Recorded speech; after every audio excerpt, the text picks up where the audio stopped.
नमस्कार, मी Rajendra Hunje. IT Lokmat special मध्ये तुमचं सगळ्यांचं स्वागत. आणि आता आपण पाहतोय की दिवा हे असं केंद्र बनलंय.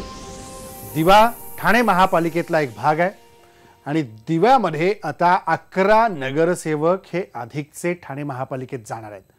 त्यामुळे दिव्यातल्या समस्यांच्या बद्दलचा कळवळा सगळ्याच राजकीय पक्षांना अचानक आलेला दिसतोय. मनसेनी दिव्यातल्या डम्पिंग ग्राउंडवरच बसून आंदोलन सुरू केलं. पण खऱ्या अर्थाने दिव्यातल्या सगळ्या समस्या सुटणार आहेत का, की केवळ मतं मिळावीत म्हणून राजकीय पक्ष स्टंटबाजी करताना दिसत आहेत? पाहणार आहोत दिव्याखाली अंधार.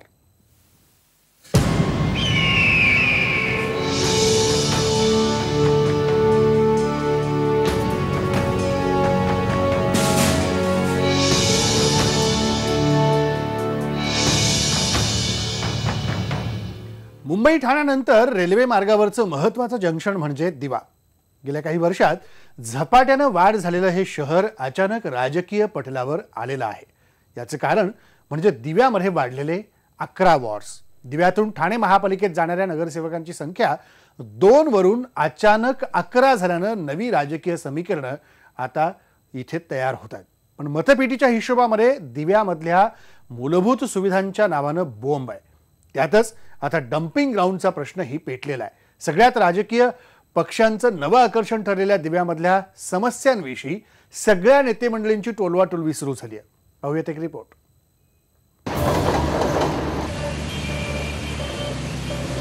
ठाण्याच्या पुढे महत्त्वाचं जंक्शन असलेल्या दिव्याची लोकसंख्या गेल्या काही वर्षात झपाट्यानं वाढली आहे.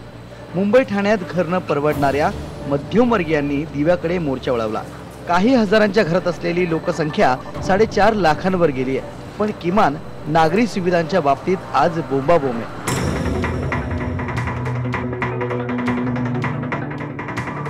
ड्रेनेजची सोय नसल्यानं आज नागरिकांच्या घराजवळून गटाराचं पाणी वाहतंय. डम्पिंग ग्राउंडवर लागणाऱ्या आगीमुळे रहिवाशांचा जीव गुदमरतोय आणि त्यातच या प्रश्नावर राजकीय वातावरण तापलंय. आता दिव्यामध्ये वॉर्ड वाढल्यानं इथून आता 11 नगरसेवक ठाणे महापालिकेत जाणार आहेत. गेल्या निवडणुकीत दिवावासियांनी मनसेचे 2 नगरसेवक आणि 1 आमदार निवडून दिलेत. पण त्याच मनसेनं आता लोकांचा भ्रमनिरास केल्याचा आधी मनसत असलेले आणि आता शिवसेनेत गेलेले नगरसेवक शैलेश पाटील यांनी म्हटलंय. आम्ही निवडून कधी आलो? 2012ला. म्हणजे आम्ही 2 नगरसेवक 9 लोकांचं काम करत होतो. आणि 2012 निवडल्यानंतर इथला आमदार पण मनसेचा होता. मग मनसेच्या आमदाराने एकही काम नाही केले. ते आम्हाला दोघांना काहीच सहकार्य केलेलं नाही. आणि त्यानंतर आम्ही दोघं एवढे आंदोलन केले दिव्याच्या विषयावर. पाणी झाले, रस्ते झाले, गटर झाले, मूलभूत सुविधांचा विषय. त्याचा सोडा आम्ही सन्माननीय राजसाहेबांना सुद्धा पत्र दिलं होतं की दिव्याच्या मूलभूत सुविधाविषयी आम्हाला बोलायचं तुमच्याशी. ते आम्हाला तुमच्याशी बोलायला तयार झाले नाही कधी. सध्या मनसेकडून डम्पिंग ग्राउंड हटवण्यासाठी आंदोलन सुरू आहे. मनसेच्या तिकिटावर निवडून आलेल्या नगरसेवकांनी पक्षालाच फसवल्यानं मनसे आंदोलनाच्या पवित्रात असल्याचं मनसेचे नेते अभिजित पानसे म्हणतात. खऱ्या अर्थाने ते पक्ष सोडून गेले हा आनंदच झालाय मला. अनेक पक्षाचे लोक, आरपीआयचे अध्यक्ष आले, राष्ट्रवादीच्या इकडे मला भेटून गेले, शिवसेनेचे आणि बीजेपीचे आले नाही, कारण ते विरोधक आहेत, ते सत्तेत आहेत. हा मी दरवेळी ओरडून सांगतोय, अरे बाबा तुम्हाला क्रेडिट घ्यायचं काय, याचं क्रेडिट घ्या पण डम्पिंग बंद करा. या सगळ्याची चीड म्हणून आम्ही इथे बसलेलो आहे. आणि मी त्याच्याही पलीकडे सांगतो, 11 नगरसेवक आले ना, मी सांगतो हे डम्पिंग तर बंद करतोच, 11च्या 11 निवडून द्या. मी नाही दिवा सुधारला तर दाखवतो.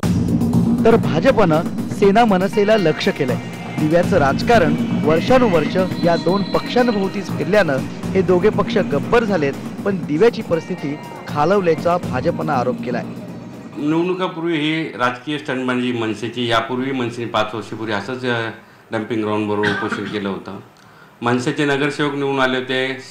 मनसेच्या पदाधिकाऱ्यांची जागा आहे, त्याचप्रमाणे शिवसैनिकांची तिथली जागा आहे. सेनेचे आमदार, सेनेचे खासदार, पालकमंत्री आहे. गेली 25 वर्ष या ठिकाणी सेनेची सत्ता आहे. आणि सेना या दिव्यावासियांना आतापर्यंत कुठल्या प्रकारचा न्याय देऊ शकली नाही. याआधी ठाणे महापालिकेत ठाण्याबरोबरच मुंब्रा, कळवा परिसरातच सत्तेची गणितं मांडली जात होती. पण दिव्यातल्या नगरसेवकांचा आकडा 2 वरून थेट 11 वर गेल्यानं ठाणे महापालिकेतल्या सत्तेसाठी दिवा महत्त्वाचा ठरणार आहे. राजकीय पक्षांचं लक्ष दिव्याकडे गेलंय खरं, पण नागरिकांच्या समस्या आता खरोखर सुटणार का राजकीय स्टंटबाजीत सुरू राहणार हेच आता पाहायचंय. Video journalist Ramesh Bhatt Vinay Mhatre, IBN Lokmat, Diwa. दिव्यामधल्या डम्पिंग ग्राउंडचा प्रश्न चांगलाच ऐरणीवर आला. या डम्पिंग ग्राउंडचा इथल्या रहिवाशांना त्रास होतोय. इथं लागणाऱ्या आगींमुळे जनता त्रस्त आहे. याचाच आढावा घेतला आमचा प्रतिनिधी विनय म्हात्रेंनी. राज्यभरातल्या अनेक भागामध्ये कडाक्याची थंडी आहे. मी जिथे उभा आहे माझ्या डाव्या बाजूला तुम्ही बघू शकता की या सगळ्या परिसरामध्ये देखील आपणास वाटत असेल की खूप धुकं पसरलं आहे. या धुक्यामुळे या सगळ्या भागामध्ये खूप थंडी असेल. एक वातावरण थंडीचं खूप चांगल्या पद्धतीने असेल असं तुम्हाला वाटत असेल, परंतु हे चित्र तसं नाही आहे. मी सध्या ज्या भागात तुम्हाला हे दाखवतो सगळा हा परिसर आहे ठाण्यामधला दिवा भाग. या दिवा भागामध्ये हा जो आपल्याला वाटतोय सगळं धुकं, हे धुकं नसून हा डम्पिंग ग्राउंडवरचा कचरा जाळल्यामुळे हा धूर तयार झालेला आहे. हा डम्पिंग ग्राउंड जे आहे दिव्यामधला, या दिव्यामधला सगळा कचरा या डम्पिंग ग्राउंडवरती येतो. त्याचबरोबर असेल तुमचा मुंब्रा असेल आणि कळवा असेल किंवा शिळफाटा असेल, ह्या सगळ्या परिसरातला कचरा ह्या दिव्यामधल्या डम्पिंग ग्राउंडवरती येतो. आणि हा संपूर्ण परिसरामधला हा जो धूर आपण बघू शकता, ह्या डोंगराच्या बाजूला हा जो कचरा जाळलेला आहे, ही दररोजची परिस्थिती असते. रोज इथे कचरा जाळला जातो, त्या कचऱ्याचा धूर तयार होतो आणि हा धूर संपूर्ण दिव्या परिसरामध्ये पसरतो. इथल्या लोकांचं जीवनमान कशा पद्धतीने ते जगत असतील हे आपल्यासमोर स्पष्ट होतोय. आणखीन एक सगळ्यात महत्त्वाचा भाग, मी जिथे उभा आहे, मी दिव्याला जाणाऱ्या एका मुख्य रस्त्यावरती आहेत. या रस्त्याच्या दोन्ही बाजूला तुम्ही बघा तर दोन्ही बाजूला शेकडो एकरमध्ये हा डम्पिंग ग्राउंड तयार करण्यात आला आहे. याच डम्पिंग ग्राउंडचा आवाज उठवण्यासाठी हा डम्पिंग ग्राउंड बंद व्हावा, जी घाण पसरली दिव्यामधली कचऱ्याची साम्राज्य आहे तो बंद व्हावा, यासाठी मनसेने आंदोलन केलं आहे. परंतु दिव्यामधला जो जनजीवन आहे तो पूर्णपणे विस्कळीत झालेला आहे. दिव्यामधल्या लोकांचं आरोग्य आहे, आरोग्याचा प्रश्न निर्माण झालेला आहे. मोठ्या प्रमाणात कचऱ्याचं साम्राज्य ह्या दिव्यामध्ये आहे. डम्पिंग ग्राउंड दोन्ही बाजूला आहे. दिव्याच्या काही अंतरावरती आहे, नागरी वस्तीपासून काही जवळच आहे.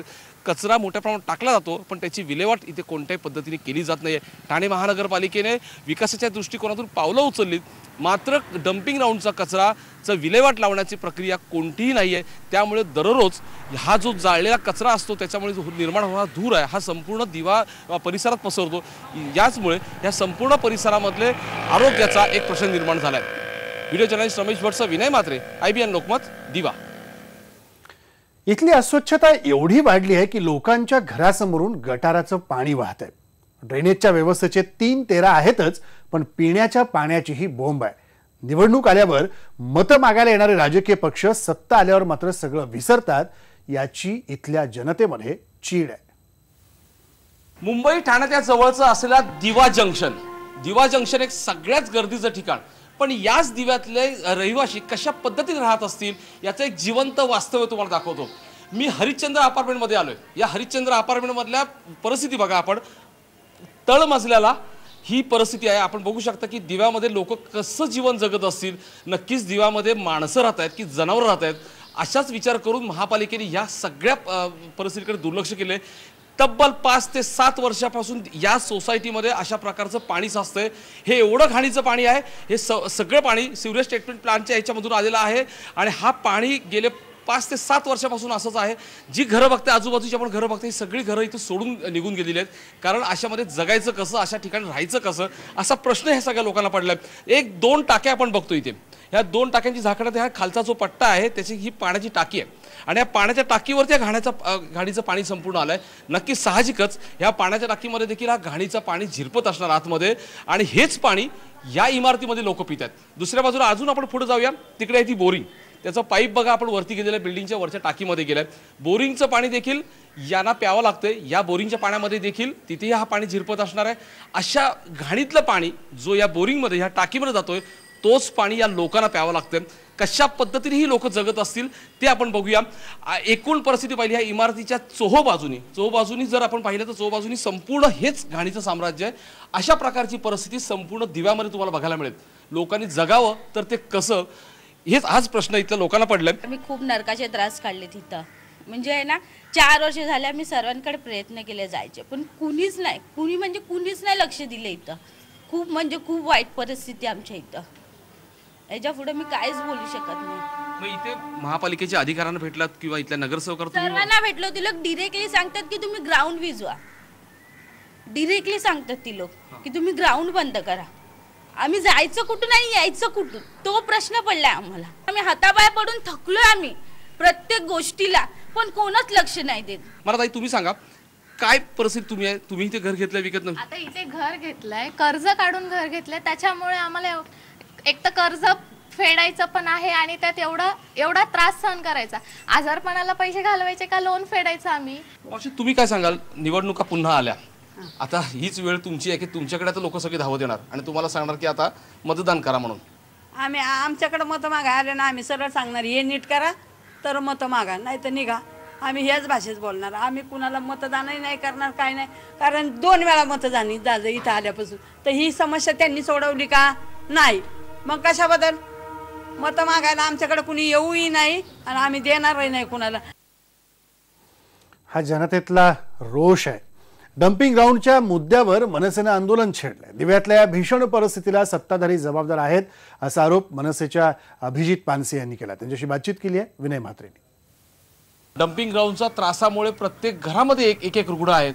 अशा परिस्थितीमध्ये दिवावासीय ही जीवन जगतायत. यांच्याकडे पाहायला प्रशासनाला अजूनपर्यंत वेळ मिळाला नाही.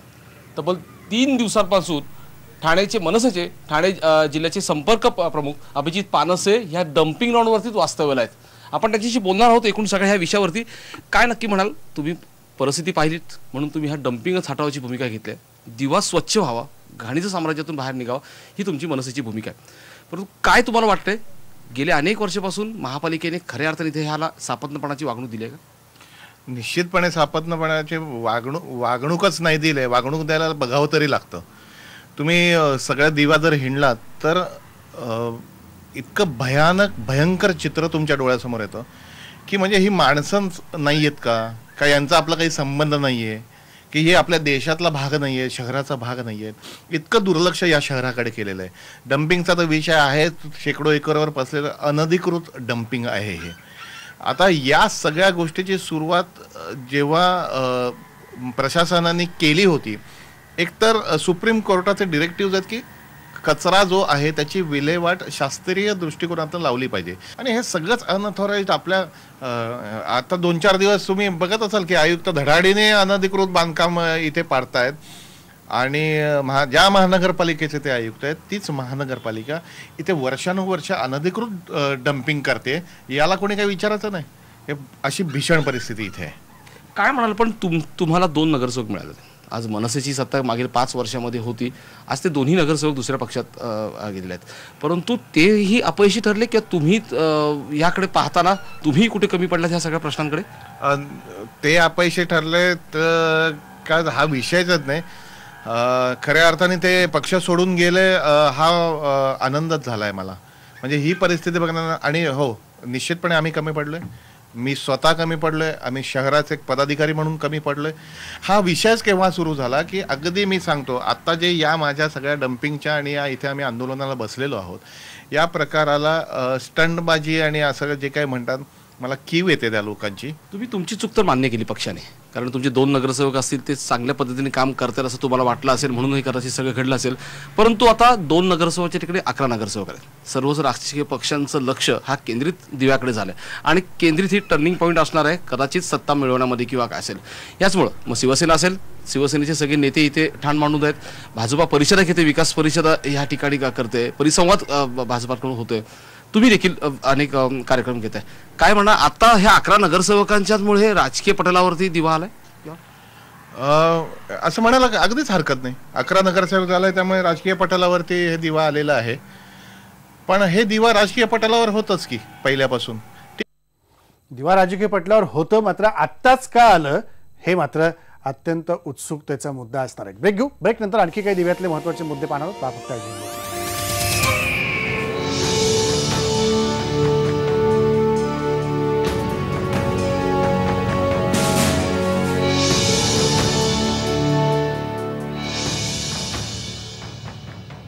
दिव्यामधल्या डम्पिंग ग्राउंडमुळे आणि इथल्या एकंदर अस्वच्छतेमुळे नागरिकांच्या आरोग्यावर त्याचा कमालीचा परिणाम होतोय.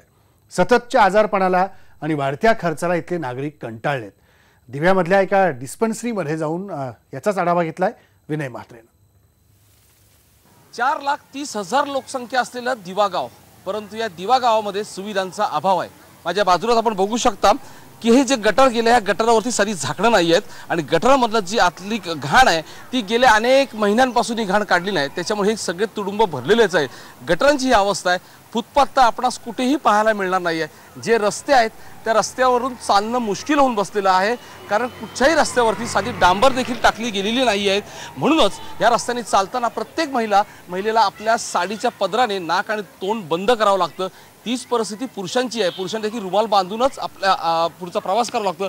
याचमुळे या घाणीच्या साम्राज्यामुळे, ह्या धुळीमुळे आणि डम्पिंग ग्राउंडच्या धुरामुळेच इथे आजार पण मोठ्या प्रमाणात फोपावलेला आहे. मी सध्या एका दवाखान्याच्या बाहेर उभा आहे. आपण दवाखान्यात जाऊया. प्रत्येक दवाखान्याची परिस्थिती जर पाहिली आपण तर ही सारखीच आहे. प्रत्येक दवाखान्यामध्ये पेशंट्स पूर्णपणे फुल भरलेले असतात, कारण प्रत्येक इथे साथीचे आजार मोठ्या प्रमाणात आहेत.